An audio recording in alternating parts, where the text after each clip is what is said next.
선이 노란색이 이제 위안 달러, 캔들이 원 달러입니다. 보시면 거의 이제 흐름이 비슷하게 움직이고 있어요. 이만큼 이제 한국이 중국의 영향을 많이 받고 있다는 겁니다. 한국은 아니 우리는 뭐 잘한 것도 없고 잘못한 것도 없지만 아니 중국 약하고 일본 약하고 그러면은 그 사이에 끼어가지고 큰형님들이 가면은 우리가 김포 골드라인에 타거나 9호선 급행을 타면은 내 의지와는 상관없이 몸이 이제 가지 않습니까? 큰형님들이 옆에서 가니까. 그러니까 원화도 작은 애니까 여의도역에 내린 9호선 뱅처럼 갑자기 내 의지와 무관하게 큰형님들을 따라가서 최근에 원화가 좀 약한 모습이다라는 건데. DB금융투자 리서치센터 문홍철 자산전략팀장 바로 모셔보도록 하죠. 팀장님 어서 오세요. 예, 안녕하세요. 네, 문홍철입니다. 안녕하세요. 예, 반갑습니다. 반갑습니다. 아침에 오시는데 저희가 네. 너무 일찍 모시는 거 아닌가 걱정하지만 항상 활기차요. 마음이 놓입니다. 올빼미인데 지금 혈당을 많이 올리면서 에너지를 좀 더 뿜뿜 시키려고 노력하고 있습니다. 혈당을 뭘로? 뭐 초콜릿 드시나요? 원래 아침에 혈당이 올라가는데 아침에는 제가 좀 단식 기간이기 때문에 와. 그냥 의지로 올리고 있습니다. 역시 자기 관리도. 초능력. 초능력. 네.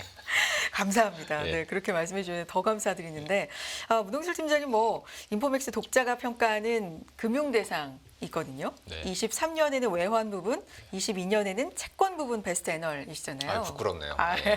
자타공인 채권과 네. 외환 아우르는 유일무이한 애널이십니다. 그래서 오늘 환율에 대해서 최근 또 심상치가 않으니까 흐름이요. 이 부분에 대해서도 좀 자세하게 짚어볼 거고 네.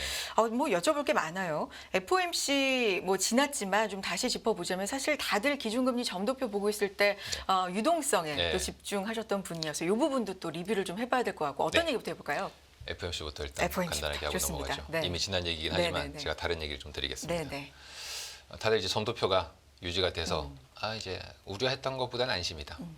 그동안 물가가 좀 덜 떨어져가지고 사실 저는 이제 유가 쪽을 집중하고 있는데 그러다 보니까 이거 혹시라도 점도표를 올리는 거 아니냐 이제 이런 우려 섞인 얘기가 이제 좀 있었죠.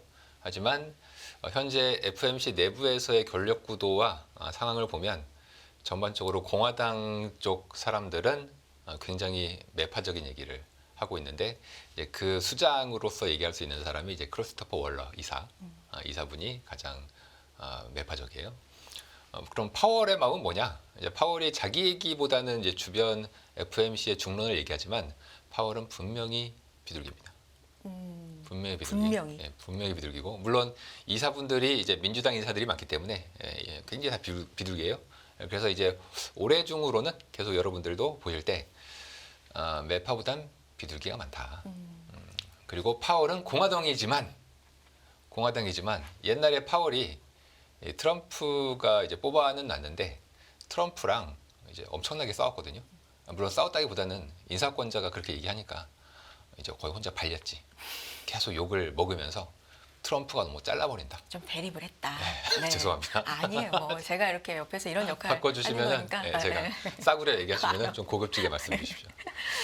굉장히 큰 대립을 했었는데 그래서 보니까 이제 파월 입장에서는 이제 트럼프가 되면 되게 안 좋잖아요. 그 트럼프가 지금 공공연하게 자기가 대통령 되면 파월은 자르겠다.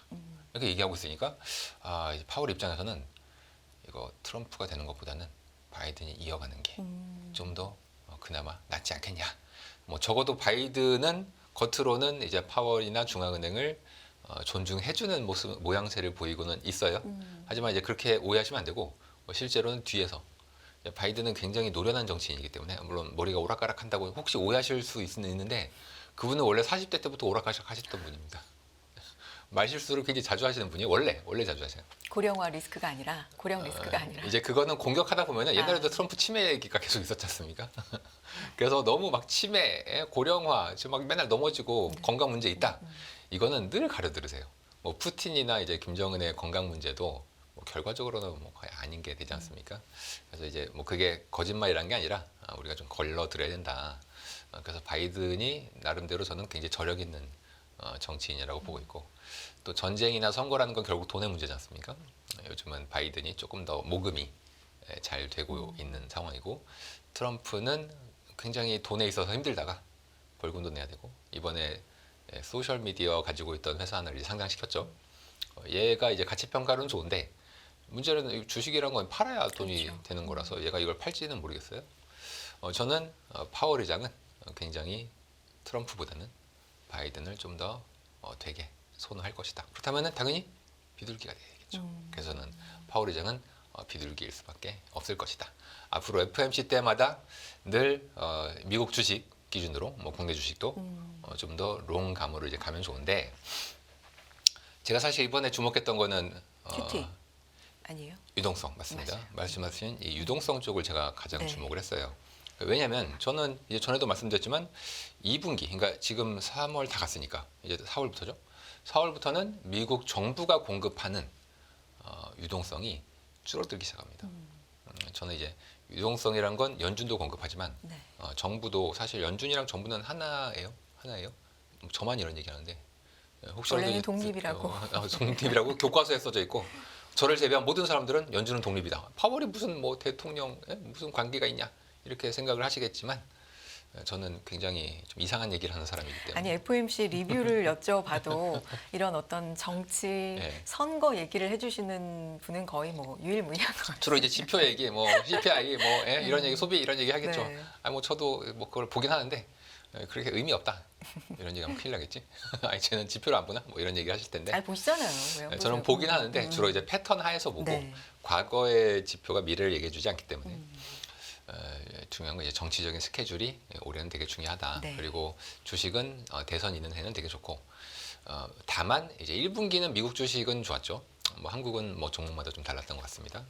2분기에는 공급됐던 유동성이 좀 쉬어갈 수 있고 연준이 공급을 할 건데 그거에 대해서 좀 구체적으로 얘기를 안 해줬어요. 이번에 fairly soon, 즉 조만간 QT의 테이퍼링, QT 규모를 줄인다는 얘기예요. 그러니까 이건 완화적인 정책이죠. QT의 테이퍼링을 곧 하겠다. 아마 5월, 6월인 것 같아. 그때 얼마를 하겠다는 안 나왔어요. 하겠다라는 얘기는 하기는 했는데 얼마를 하겠다? 혹은 어떠한 추가적인 유동성 긴급기구. 왜냐하면 유동성이라는 게 갑자기 변할 수가 있거든요. 요거에 대한 일종의 충격 버퍼가 있어야 되는데 요 버퍼, 제가 생각했던 건 요 두 개가 중요했거든요. 얼마를 테이프할 거냐, 그리고 유동성 버퍼에 대한 기구를 둘 거냐 말 거냐. 근데 이건 내용이 없었습니다. 그래서 이번에 그걸 제가 보면서 사람들은 의외로 비둘기적이었다고 생각하지만 제가 보기엔 유동성 면에서는 약간 매파적이었습니다. 유동성 면에서는 페어리순을 좀 비둘기로 해석을 힌트로 받아들이는 분들도 있던데. 그렇지 기자님은? 않습니다. 예전에 히스토리한 여러 가지 배경을 보면은 네. 페어리 순만 보면은 이제 비둘기로 해석할 네, 수 네. 있는데 그 전부터 연준이 유동성에 대해서 가지고 있던 얘기를 종합적으로 따라해 보면 원래 3월에 주요 골자의 내용들이 발표가 됐었어야 돼요. 원래는. 그런데 발표가 안 되고 우리 페어리순 QT 테이퍼링 하겠다. 이거는 유동성에서만 본다면 다소 긴축적인 내용입니다. 4월 달부터 미국 정부가 트레저리 빌 발행을 줄이게 되면 이에 따라서 유동성이 감소할 텐데 연준은 당연히 긴축 중이잖아요. 그러니까 이 두 개의 효과가 1분기에는 연준이 감축해도 정부가 풀어줬지만 2분기에는 둘 다 감축해. 그러면 연준이 이걸 풀어줘야 되거든요. 근데 이거를 연준이 지금 아무 얘기도 안 했어. 네. 물론 페어리순 테이퍼링 네, 네, 하겠다라고 얘기했는데 그게 얼마인지는 잘 모르겠어요. 그리고 원래 4월이 미국은 소득세 납부가 있어요.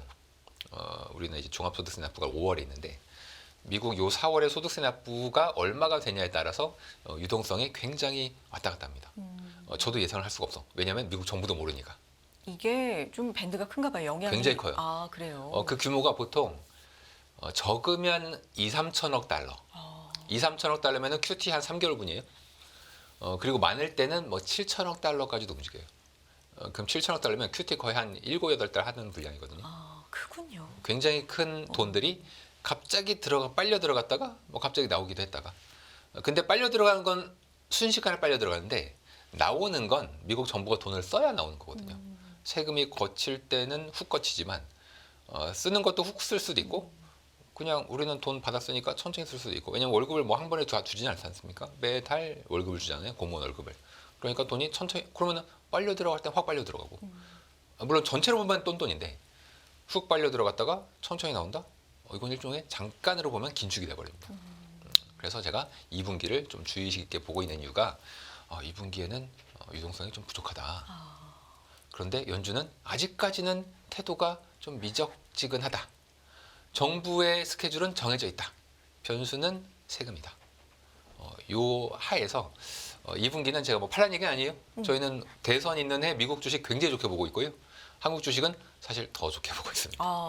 그렇게 보고 있는데 네. 다만 2분기는 조금 쉬어갈 가능성이 이제 있다는 점은 저희가 분명히 유동성 면에서 좀 체크를 해봐야 된다고 생각을 하고 있습니다. 그 근거는 유동성이 있고 전반적으로는 올해 좋은데 네. 세부적으로 분기별로는 약간은 좀 조심을 해야 될 분기가 있다면 그 2분기인데 2분기. 네, 바탕은 유동성. 유동성이고 네. 또 예를 들어서 연준이 뭐 갑자기 확 풀겠다. 뭐 달라질 수도 있는데 지금 3월 달 FOMC에서 나온 전략만 봐서는 아직은 모르겠어요. 아직은 모르겠어요. 그래서 조금 더 봐야 될 것 같습니다. 이게 얘기가 나오기 시작한 게 뭐 네. 이제 좀 지나면 영내포가 네. 제로에 도달하고 네. 그렇게 되면 네. 지급준비금이 네. 뭐 줄고 이런 네. 거잖아요. 이거 다 알고 계시네요. 들어서 아, 풍월. 네. 제가 얘기한 건가요? 근데 이 지급 준비에 대해서는 어느 정도가 적당한지는 뭐 연준도 사실 뭐 모른다 이런 얘기도 있고 이게 계산이 어렵다 그러는데 저는 압니다. 그러니까 그래서 근데 이건 좀 여쭤보려고. 어려운 얘기가 될 것 같은데 어. 참고로 현재 지급준비금, 즉 지급준비금이라는 건 네. 본원 통화의 가장 중요한 항목이고요. 대부분의 항목이고 지급준비금을 그냥 여러분들은 이제 오해를 하나 풀어드리자면 지급준비금을 은행이 뱅크런에 대비해서 가지고 있는 지급을 준비하는 돈이라고 알고 계시는데 그거는 이제 19세기까지 맞는 얘기예요. 20세기 이후에 새로운 경제 시스템에서 지급준비금은 일종의 유동성의 근원이라고 보는 게 맞습니다. 유동성의 근원. 우리가 장작을 떼우면은 불이 나잖아요. 네. 장작은 크기가 얼마 안 되지만 불은 굉장히 커질 수가 있지 않습니까? 그럼 요 장작이 바로 본원 통화에 해당되는 거고 요 불이라는 건 뭐 M2, 뭐 M3 뭐 많잖아요. 그런 유동성에 해당이 되는 겁니다. 요 장작불의 가장 근원이 바로 지급준비금입니다. 지급준비금. 얘가 옛날이란 건 뭐 한 20년 전, 30년 전에는 중요하지 않았어요. 왜냐하면 M2, M3가 민간에서 창출이 되면은 굉장히 더 영향이 컸기 때문에. 하지만 리먼이 망한 이후부터는 세상이 바뀌어가지고 더 이상 요 M2, M3가 별로 힘을 못 쓰고 그러다 보니까 중앙은행과 정부가 공급하는 요 M0 장작불, 요 장작이 굉장히 중요해졌습니다. 문제는 얘가 얼마가 적정한지는 사람들이 잘 몰라요. 근데 최근 2년 동안 해당 연구가 좀 있었습니다. 제가 그 연구를 계속 팔로우하고 있는데 해당 연구의 결과는 은행 총자산의 13% 정도를 하회하면 심각해진다는 겁니다. 13% 은행 총자산에 네. 그게 현재 절대 금액으로 3조 달러예요. 3조 달러. 3조 달러. 그럼 지금은 어떤 수준인가요? 지금 3조 6천억 달러입니다. 6천억 달러의 버퍼가 의미. 있죠. 네. 6천억 달러의 버퍼를 까먹으면 그때부터는 위험해지는 겁니다. 자, 한 달에 QT가 1천억 달러죠.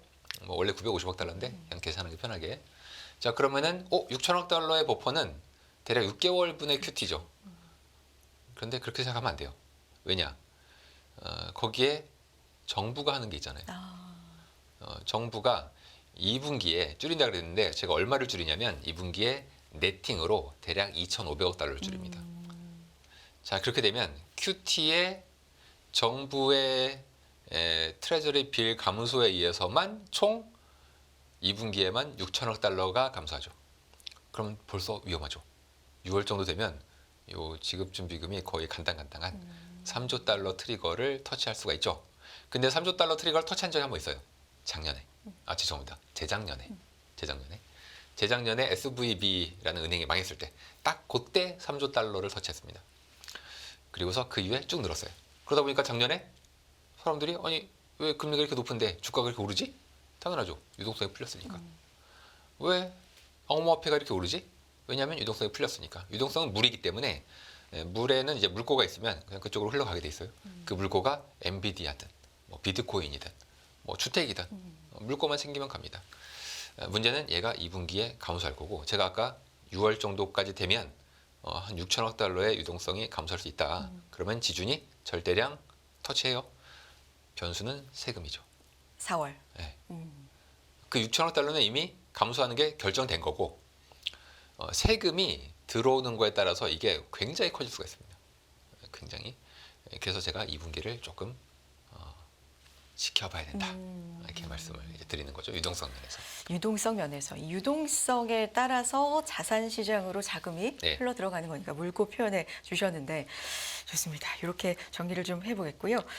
환율 얘기 좀 해볼까요? 심상치가 않다. 요즘 네. 많이 그렇게 말씀드리고 있는데 네. 달러 원, 네. 뭐 달러 엔, 네. 위안화 네. 어떻게 지금 움직이고 있는 겁니까? 지금 환율이 네. 이제 많이 오르고 있다 보니까 뉴스에도 이제 많이 나오고 네. 일단 가장 극최근 뉴스는 이제 지난주 말에 있었는데요. 사실 한국 원화하고 중국 위안화는 굉장히 이제 비슷해서 연동해서 이제 움직입니다. 지난주 말에 갑자기 환율이 이제 올랐던 적이 있었는데 그게 이제 위안 달러 환율에 영향을 좀 받았어요. 네. 위안화의 흐름을 잠깐 2페이지 그림에서 보여주시면 2페이지 이제 선이 노란색이 이제 위안 달러 그리고 캔들이죠. 캔들이 원달러입니다. 보시면 거의 이제 흐름이 비슷하게 이제 움직이고 있어요. 이만큼 이제 한국이 중국의 영향을 많이 받고 있다는 겁니다. 원래 중국이 보시면 근데 노란색 선을 잘 보시면 7.2 위안이 굉장히 오랫동안 지켜졌습니다. 거의 한 6개월 정도는 7.2를 넘지 않았어요. 네. 계속 유지가 되고 있습니다. 지금도 고시환율은 7.2보다 밑에 있어요. 근데 이제 실제 거래되고 있는 환율이 이것보다 이제 위에 있는 건데 지금 7.2를 위쪽으로 뚫었습니다. 이게 뚫리자마자 우리나라도 바로 달러원이 이제 위쪽으로 이제 튀었단 말이에요. 근데 이게 되게 중요한 게 원래 인민은행이 중국 외환 당국이 이거를 계속 막고 있었는데 왜 지난주 말에 이거를 그냥 놨냐는 거예요. 그냥 손을 툭 놓은 거지. 그러면 이게 중국 당국이 뭐 급하게 움직이지 않겠지만 그동안 막아놨던 레벨을 여기서 놓는다는 건 약간 기조적으로 흐름이 바뀐다는 겁니다. 7.1을 상회하는 방향으로. 네. 그러면은 뭐 우리나라 펀더멘털은 차치하고 그냥 중국을 따라서 달러 위안에 연동된 원달러가 또 움직이게 되는 겁니다. 그러다가 이제 우리나라 같은 경우에는 여러 가지 면에서 뭐 최근에 수급이 그렇게 좋지는 않아요. 수출은 다행히 이제 올라가고 있는데 다행히. 근데 수출의 상승 여력이 그렇게 막 세지도 않습니다. 그리고 미국은 혼자 너무 좋아. 네. 그러면 기본적으로 환율을 이제 생각하실 때 누가 더 잘 나가냐로 보시면 돼요. 미국과 한국 봤을 때 그 누구도 한국이 잘 난다고 얘기 안 하잖아요. 누가 더 경제가 좀 강해 보이고 강해냐? 네. 미국이 좋지 않습니까? 그러면은 당연히 달러가 세겠죠. 네. 그럼 유럽이랑 한번 보세요. 유럽이랑 미국. 지금 유럽 완전히 망해가고 있거든요. 그럼 유럽이랑 미국. 당연히 유럽이 망해가고 있죠. 그럼 미국 달러가 세죠. 일본도 보면은 일본이 주가는 높은데 경제가 거의 2분기 동안 최근 2분기 동안 성장이 거의 없습니다. 사람들의 삶도 별로 좋지 않고 소비도 안 좋아. 주가는 좋아요. 기업 실적은 좋고 그 이유는 엔이 이제 약해니까 기업은 좋은 거죠. 그 정책을 이제 일본이 좀 싫다. 엔이 약해서 기업만 좋고 사람들은 별로 안 좋고 바꾸자 해서 이제 이번에 정책을 바꿨는데 네. 트레이더들이 보기에 일본이 과연 금리를 인상할 만한 펀더멘털이냐. 쟤네들 체력이 완전 노인인데 사람이 완전 몸이 막 늙었어. 막 삐그덕삐그덕해요. 근데 100m 달리기를 하래. 금리를 올렸어요. 그 이제 100m 달리기를 하라는 거잖아요. 그럼 이제 달리다가 더 힘들어지겠지. 그러면 과연 엔을 사는 게 맞냐? 이런 쪽으로 이제 생각이 가게 되면서 엔도 약하죠. 그러다 보니까 한국은 아니 우리는 뭐 잘한 것도 없고 잘못한 것도 없지만 아니 중국 약하고 일본 약하고 그러면은 그 사이에 끼어가지고 큰형님들이 가면은 우리가 김포 골드라인에 타거나 9호선 급행을 타면은 내 의지와는 상관없이 몸이 이제 가지 않습니까? 큰형님들이 옆에서 가니까 그러니까 원화도 작은 애니까 그냥 여의도역에 내린 9호선 급행처럼 갑자기 내 의지와 무관하게 큰형님들을 따라가서 최근에 원화가 좀 약한 모습이다라는 건데 차트가 좀 안 좋아요. 지금 달러원이. 지금 그림 1페이지를 잠깐 보시면 이게 최근 한 4년 동안 이제 환율이거든요. 계속 큰 흐름에선 상승세야. 네. 큰 흐름에서는. 그리고 작년부터 보시면 하단이 계속 이제 올라오는 음. 모습을 보이고 있고요. 상단은 뭐 누가 개입을 했는지 말았는지 계속 어느 정도 1,450원에서 막히는 게 패턴입니다. 이 패턴이 앞으로 만약에 계속 가면요. 일단 단기적으로 중요한 트리거 라인은 1,360원이에요. 요거를 상회하면은 전반적인 지켜졌던 라인이 위로 뚫리기 때문에 사람들이 당황할 수가 있습니다. 네. 당황한다는 얘기는 위쪽으로 열려버린다는 아. 얘기예요. 위쪽으로. 그리고 만약에 요 레인지 안에서 계속 있는다면 지금은 삼각형이지 않습니까? 얘가 수렴을 한단 네. 말이죠. 그 수렴하는 꼭지점이 올해 한 7, 8월 돼요. 그럼 7, 8월쯤에 얘가 밑으로 가야 돼. 밑으로 깨고 저 하단을 밑으로 깨고 내려가야 돼요. 근데 만약에 못 깨고 혹시라도 위로 가잖아요. 그러면 좀 험악합니다. 그 얘기는 제가 오늘 따로 무서우니까 드리진 않겠지만 네. 패턴이 그래요. 패턴이. 그리고 5, 6월 그러니까 이제 6, 7 아까 7, 8월이라고 했잖아요. 그때쯤 미국도 금리를 내릴 쯤일 때인데 환율이 보통은 이제 떨어지는 쪽으로 생각하겠죠. 시장은 6월로 보고 있으니까요. 네. 네. 그래서 저는 베이스 시나리오는 저 높아지는 하단 라인을 밑으로 뚫고 안정이 될 거다. 아. 이게 저희의 베이스 시나리오예요. 베이스 시나리오. 그런데 이제 투자를 할 때는 시나리오를 늘 여러 개를 두고 네. 나는 이렇게 움직이면 이렇게 대응하겠다. 이런 게 있어야 되거든요. 저는 이제 그 애널리스트들은 보통 이렇게 시나리오를 얘기 안 하고 난 이렇게 봅니다. 끝. 근데 이제 저는 기본 시나리오는 하락 쪽이지만 혹시라도 다른 일이 있어서 얘가 1,360원을 위쪽으로 크게 뚫으면 그때는 그냥 따라서 가는 게 맞아요. 따라서 기술적 패턴이 그렇습니다. 네. 그래서 환율은 일단 1,460원은 지켜낼 것 같다. 1,360원. 죄송합니다. 1,360원은 네. 제가 그렇게 생각하고 있는 거 아닌데 절대 간단한 얘기 아니에요. 1,360원. 1,360원 아니요. 그렇게 1,360원은 7, 8월까지는 지켜낼 것 같다. 7, 8월. 그 이유는 하락할 것이다. 네. 혹시라도 위로 뚫으면 따라가라.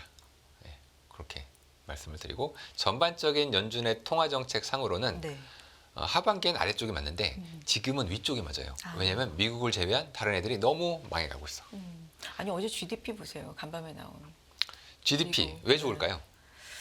근데 왜 좋을까요? 참 이게 미국 지표를 해석할 때 많은 분들이 헷갈려하는 게 아니 좋은 게 나쁜 게 있는데 일단 전체적으로 좋게 나오니까 그런 것 같은데 세부적으로 이렇게 디테일하게 들어가면 안 좋은데 왜 좋지? 이러한 궁금증들을 많이 가지십니다. 제가 그거에 대해서 이제 오늘 답을 드리겠습니다.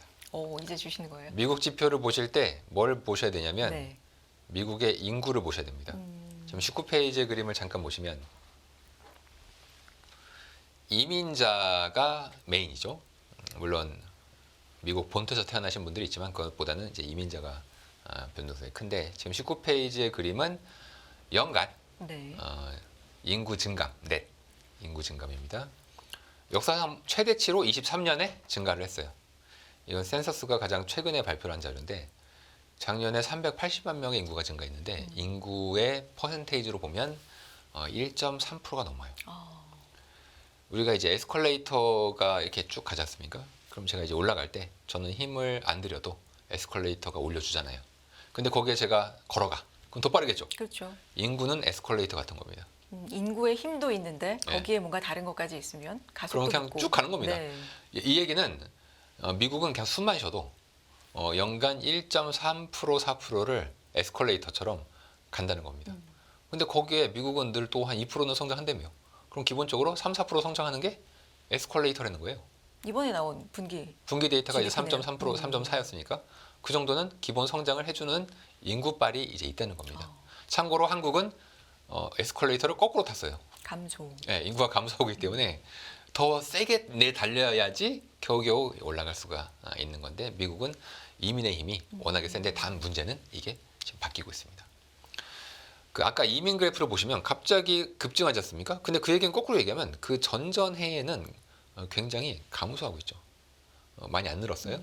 여기 이제 태어난 분도 있기 때문에 그 얘기는 코로나 때 쫓겨나신 분들이 다시 많아요. 많은데 네. 이분들이 아이고 중남미 가가지고 뭐 하겠어. 다시 미국을 돌아올 채비만 노리지 않겠습니까? 그게 계속 이제 있었고 특히 이제 타이틀 42라고 하는 이민 정책이 2020 작년 4월 5월에 이제 폐지가 되면서 이민자들이 야 이거 미국이 국경을 연대더라. 그래서 수많은 이민자들이 그 소문을 듣고 이제 들어온 거예요. 이것 때문에 지금 미국의 대선에 제 1번 의제가 이민입니다. 트럼프는 당연히 뭐 공화당 다 이제 싫어하지. 심지어 민주당 내에서도 야 이거 이민 정책이 이거 잘못하다가 우리 정권을 잃을 수도 있겠다. 미국 국민들의 이민에 대한 생각이 좀 안 좋다. 그럼 민주당 내에서도 이건 좀 줄여야 되는 거 아니냐 이런 생각하고 있고 더불어서 쫓겨나신 분들은 다시 들어오는데 한계가 있겠죠. 그냥 평소로 다시 돌아가는 겁니다. 이러다 보니까 아마 앞으로 대선을 전후해서 그리고 이제 내년까지의 미국의 이제 이민자 흐름은 다시 둔화되는 에스컬레이터의 속도가 조금 떨어지는 걸로 가요. 자, 이런 지표가 어떻게 나오냐? 총 지표는 되게 좋게 나옵니다. 왜? 소비 판매, 소매 판매, 그리고 GDP, 그리고 특히 비농업 고용은 불법 이민자를 고용해도 월급을 주고 있으면 고용이 올라가게 돼 있어요. 그래서 총액은 좋게 나옵니다. 그런데 미국에 있는 지나가는 시민 한 명 붙들어가지고 요즘 고용이나 소비 어떨 것 같아요? 라고 하면 심리가 안 좋아요.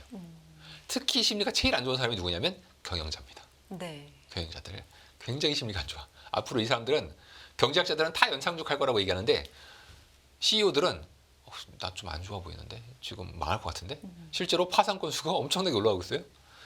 그러니까 이 사람들은 아니, 이 정도 파산 건수면 나라가 망할 늘 침체식인데? 아니 그냥 단순하게 생각해도 고금리가 이렇게 유지가 되고 있으니까요. 네.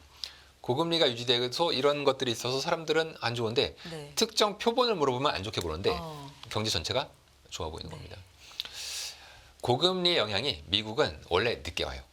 고금리를 하면은 영향이 바로 오는 나라가 대표적으로 한국이에요. 왜냐하면 다 주담대가 있잖아요. 변동금리 받았죠? 기준금리 인상해요? 바로 허리띠를 졸라매야 됩니다. 미국은 그렇잖아요. 굉장히 늦게 와요. 고정금리로 받았기 때문에. 그런데 그걸 또 연구한 사람이 있겠죠? 그러면은 언제 와? 그 시차가 1년 반입니다. 이게 과거의 패턴이 있는데 이 그림을 5페이지에 잠깐 보시면 이게 녹색이 기준금리거든요. 이제 절대액이 아니라 이 변화예요, 변화. 그리고 이제 하얀색이 GDP의 성장을 1년 반 후행시킨 겁니다. 그러면 둘이 높이가 거의 맞아요. 움직임이 거의 방향성이 맞아요. 방향성이 맞는 얘기는 기준금리를 대략 고점을 만들고 1년 반이 지나면 그때부터는 미국 경제가 가라앉기 시작하는. 그럼 지금 기준으로 보면은 네. 언제로 마지막 될까요? 기준금리 인상은 작년 7월이었습니다. 1년 반이면 올해 말 내년 초죠. 딱 대선 끝났네. 그래서 저희가 대선 전까지는 무조건 그냥 무지성 매수. 2분기 잠깐 쉬어가도. 근데 대선 끝나고 나면 그때부터 한번 생각을 해보자는 거지. 그래서 12월, 1월 게다가 마침 금리 인상한 지 1년 반이 지났어요. 그리고 뭐 바이든 다 대선 다 끝났는데 뭐 트럼프가 될지 바이든이 될지 뭘 또 열심히 하겠어. 그래서 패턴상 대선 있는 해의 주식이 되게 좋아요. 그리고 대선 그 다음에 주식이 좀 안 좋아. 그래서 저는 지금은 조금 그냥 가야 될 때다. 사는 얘기예요. 좋은 데라는 주식이 좋다는 얘기예요. 그런데 올해 말 내년 초 그때 한번 고민해보자. 그 전까지는 좋다. 그리고 이제 이 패턴을 또 정확히 따르는 게 또 하나가 있는데 그 일본의 금리 인상입니다. 일본은 100년 동안 이상하게 일본이 금리를 인상하면 1년 후에 미국이 되게 안 좋아져요. 그 패턴이 지금 있는데 제가 잠깐 그림을 보여드리면 잠시만요. 이거다. 네. 4페이지네요. 지금 여기에 이제 직선으로 가고 있는 거는 일본의 기준금리입니다. 그리고 뭐 빨간색 음영도 있고 뭐 회색 음영도 있는데 다 뭐냐면 미국 경제가 되게 안 좋았을 때예요. 근데 보시면 미국이 일본이 금리를 인상하고 나서 대략 1년 정도의 시차를 두고 미국이 경제가 안 좋아지는 시기에 들어서는 게 최근 100년 동안 아주 반복돼서 나타납니다. 이번에도 과연 그 패턴 이번은 다르다고 다들 얘기하고 있어. 네. 연착륙 얘기하고 있어서 요즘 경제학자들 그렇게 얘기하는데 저는 늘 지표보다는 패턴을 중시하기 때문에 대선 끝나고는 좀 조심해 보자. 사실 엔화의 흐름도 좀 최근의 흐름은 예. 의외다라는 의외죠. 네. 네. 얘기들이 많으니까. 그렇죠. 그것도 이제 일본 경제가 별로 안 좋은 거 아니냐. 실제 안 좋아요. 안 좋아. 근데 금리까지 올렸어. 그 얘기는 이 중요한 게 뭐냐면 네. 목 좀 축이시고. 금리를 네. 올리는 건 원래 경제가 좋을 때 올려야 되잖아요. 근데 일본은 경제가 좋아서 올린 게 아니고 뭐 다들 당연히 이제 다른 분들은 저 말고 다 경제 때문에 올렸다고 했겠죠. 경제 안 좋아요. 하지만 표를 가진 사람들이 약한 엔을 싫어해. 엔 약세 해봐야 자기들한테 돌아온 게 없다. 따라서 아베노미스를 뒤집자. 아베노미스의 핵심이 이제 엔 약세지 않습니까? 이걸 뒤집자.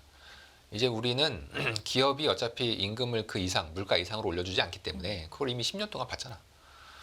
그러니까 우리는 지쳤다. 물가만 올라가고 그래서 통화정책을 바꾼 겁니다. 그렇다면 그 말로가 어떨지 그렇게 좋지는 않겠죠. 그래서 저도 엔에 대해서는 굉장히 전망이 좀 어려운 것 같은데 일단은 좀 더 일본 경제가 살아나면 또 제가 생각을 바꿔야겠지만 네. 아직은 조금 어렵지 않나. 지금 상황으로서는. 그래서 N1이 조금 네. 재미가 당분간 좀 없을 것 같습니다. 여기까지 들어야 될 것 같아요. 네. 정말 뭐 너무나 스토리 라인을 잘 말씀해 주셔서 빨린 듯이 홀린 듯이 정치적인 들었습니다. 얘기? 그러니까요. 뭐 예. 그런 부분까지도. 예. 네. 다음 시간에 또 모셔서 자세한 얘기 듣겠고요. DB금융투자 리서치센터의 문홍철 자산전략팀장 여기까지 함께하겠습니다. 고맙습니다. 네, 감사합니다. 예.